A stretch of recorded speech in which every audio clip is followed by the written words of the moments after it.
তো Samsung Galaxy A10s কীভাবে hard reset করবেন খুব ইজিভাবে। তো প্রথমত আপনাকে মোবাইলটি অফ করতে হবে, ঠিক আছে।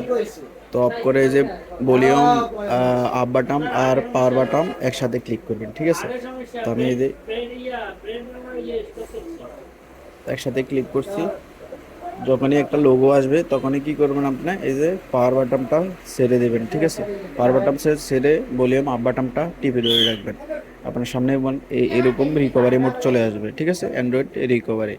তো ভলিউম আপ বাটন দিয়ে আপনি নিচে নামাবেন, অর্থাৎ এখানে সুইপ ডাটা পেট্রোল রিসিডে ক্লিক করে পাওয়ার বাটনে ক্লিক করে তারপরে এবারে পেট্রোলি ডাটা রিসিটে অর্থাৎ ভলিউম আপ বাটন দিয়ে পাওয়ার বাটন ক্লিক করবেন।